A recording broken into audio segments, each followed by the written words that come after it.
Look, there's been a lot of teasers, there's been a lot of hype, but the hype ends here. This is the new Nothing Phone 3A, and this is the new Nothing Phone 3A Pro. And I know the Phone 2A was super popular because it was kind of value for money, even with its flaws.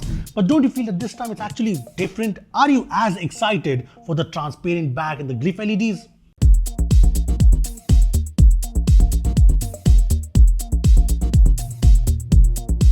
Look, let's get to the point. The Phone 3A has launched at ₹22,999 with the bank discount, and the Phone 3A Pro has launched at ₹27,999 with the bank discount. So yes, there's a lot of questions. What are the upgrades? What are the downgrades? Yes, there's some. And what about this camera control button? The essential key. Is this actually useful? Is it actually pro? Are you even a pro? If you haven't subscribed yet, just do it. And let's start with the bright side here. So first up, some good news. The Phone 3A and 3A Pro come in boxes that don't tear off. It's a more conventional box, but there is some bad news too. The transparent C2C cable is gone. You get a very usual looking cable with the Nothing branding, and there's obviously no charger. The boxes apart, the Nothing phones have always been kind of hyped up for the designs, and this is no different. See, first of all, the Nothing Phone 3A keeps a design that's very similar to the 2A, but there are some changes. The pattern in the transparent glass has changed, the intestines are gone. The glyph LED, the right one is now curved, the left bottom one is now straight, but feature-wise they are the same as the 2A. Also, maybe it's an Easter egg for 3, or maybe not, but there are 3 different shades of white, and you can see the same in other colors, the 3 different shades. The placement of the screws have also changed. There's 3 cameras instead of 2. Yes, the telephoto lens is here, which I'll get to, but the camera bump is now kind of slapped on, kind of like a separate piece on top rather than being integrated like on the 2A. The one change I really like is the back is now glass, and this has Panda glass protection. And this is great because one of the big problems of the Phone 2A's plastic back design was it was easily scratchable. This, on the other hand, I've been using caseless and there's no scratches or anything. Also, the back glass is now flat instead of curved in the ends on the 2A, and that means the whole see-through magnifying effect you had on the 2A is now gone. However, I do like how turning on the torch lights up the edges more on the 3A. Also, little detail, the flash now has a cooler tone in the 3A. Now that apart, feel-wise, the Phone 3 is very similar to the Phone 2A. It's still a big phone and it's heavier at 201 grams compared to 190 grams, but it's not a big difference. Also, the frame is still plastic, but the same matte plastic, which feels nice with the contrasting buttons. The fingerprint scanner is fast and nice. The stereo speakers remain one of the best ones in the segment. The haptics haven't changed, which is fine because it was good already. The USB-C port is still 2.0. There's dual SIM support, but no eSIM in India.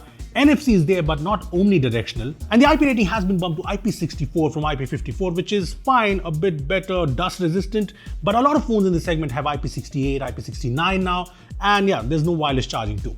Now coming to the 3A Pro, this design has been a bit controversial. Some love it, some don't. I am in the love it camp. I mean, honestly, the 3A Pro's back is the 3A with this big ass camera module slapped on top, and I like it. I know the cameras aren't symmetrically placed, but when has nothing ever been normal? Plus, I love this grey color we have, but this apart, this is very similar to the Phone 3 in a lot of aspects. This has the same plastic frame, this has the same IP rating, this has the same fingerprint scanner. Basically, all the design features remain the same. They even share the same display. I mean, it's actually still the same 120Hz FHD AMOLED panel from the 2A with a little bump in brightness. I mean, the outdoor brightness is now 1300 nits, up from 1100 nits, and the peak brightness is now 3000 nits, which sounds great, but that's in HDR and you won't notice it. Now remember, the Phone 2A did not have a super bright display, and even with the higher nits, the 3A2 kind of feels the same. Marginally brighter maybe, but yep, not the brightest display in this segment. Also, I know some 2A phones have had the green tint issue, but I checked here and it's not present on the 3A and 3A Pro. Apart from this, the 3A and 3A Pro have HDR support in YouTube, but not in Netflix, and they also have the Panda glass protection on the front as well. Then there's this new button, which is maybe essential, maybe not. Both of these phones also pack in the new Essential key, which has a glossy look and a design that separates it from the power button, which is very close by the way.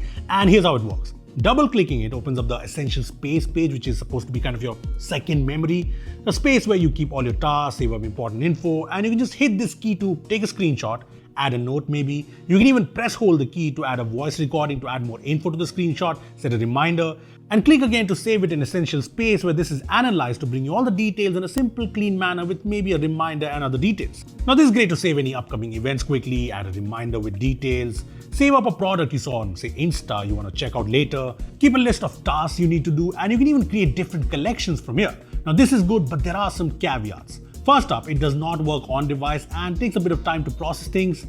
Second, it can be a bit inaccurate sometimes, as you can see here. Third, you cannot crop the screenshot to a certain section which you might want to save. And lastly, lots and lots of accidental clicks. And yes, there's no option to turn this off, turn off the essential space, or maybe set this key to something else, customize it.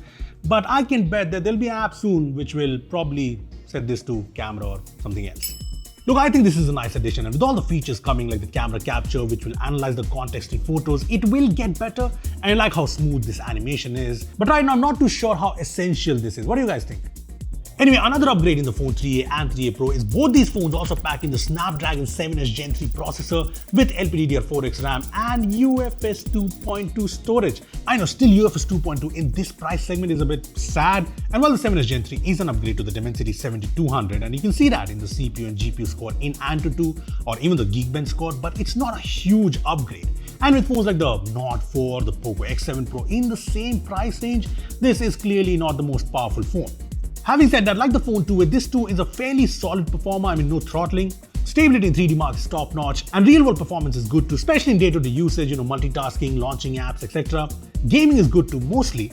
BGMI at 90 FPS runs smooth and lag-free. Same is the case with COD Mobile at 60 FPS. Genshin Impact 2 remains playable at 60 FPS. It's only when you try to play Wuthering Waves at medium graphics is when you notice jitters, and yes, Wuthering Waves runs fine only on low here.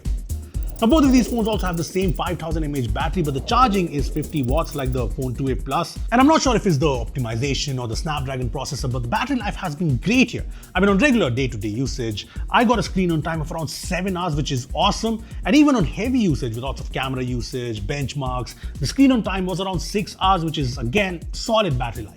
Now as for charging, we tried it with a 65 watt PD charge and the phone goes from 10 to 100% in around an hour. Now apart from all this, both of these phones come with Nothing OS 3.1 and they will get 3 years of OS updates and 4 years of security patches. And like always, Nothing OS is clean and nice, no bloatware at all. And yes, you get all the cool Nothing OS 3 features, be it the new quick settings, the smart app drawer, the new gallery app, and you get all the widgets. But it's not perfect, there are bugs. For example, you cannot take a proper long screenshot, it just crops out the top part for no reason. You sometimes do not see a photo or video in the Photos app grid. Sometimes you cannot scroll pages. I know, not big deal breakers, but I'm really hoping nothing fixes this soon. So far both of these phones feel very, very similar, but here comes the difference, the cameras.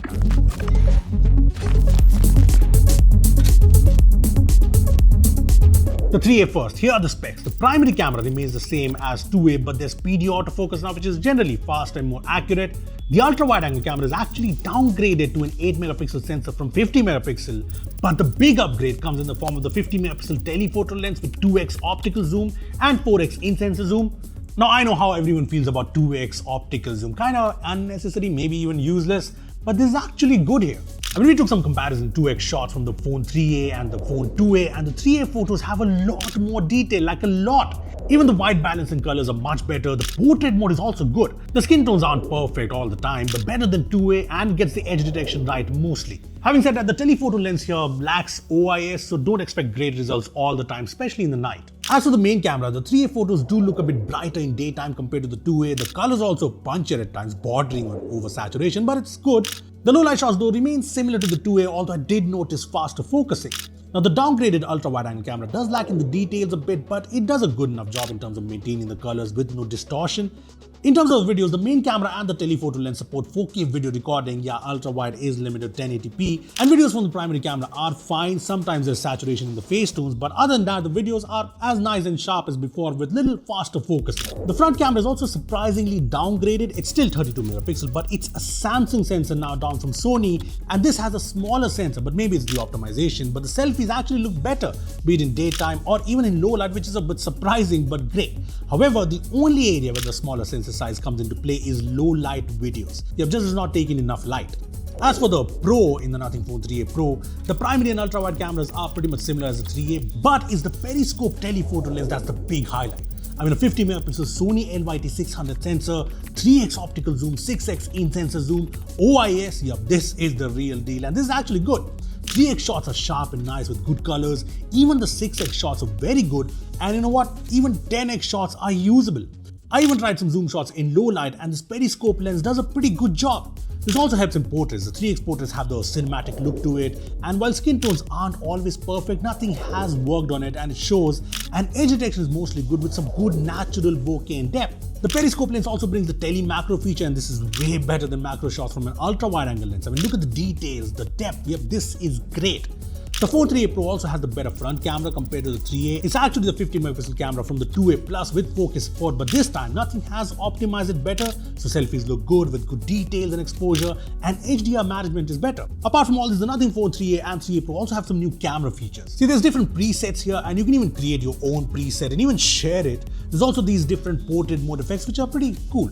Look, the truth is there's so many good phones under 30K that these phones just cannot be the clear winner, but here's the bottom line on the 3A Pro and the 3A. See, if you ask me, the Nothing Phone 3A at 23K looks like a good option for people who want the unique Nothing look and design, the really good Nothing OS experience, and I like some of the changes like the inclusion of a telephoto lens. 7S Gen 3, while not the most powerful, is solid enough. Yes, faster storage would have been better, and a downgrade to the ultra wide angle lens does not seem great, but it is what it is. As for the Nothing Phone 3A Pro, I really like what Nothing has done with the periscope lens. It's very good at this price. I also really like this bold design, but there are phones around 25K with way better IP ratings, better 1.5K displays, faster processor and faster storage, and most of them even come with chargers in the box. So like I said, no clear winners here, but I want to know from you, what do you guys think of the Phone 3A Pro and the Phone 3A at their prices? Comment down below. Thanks for watching, and I'll see you in the next one.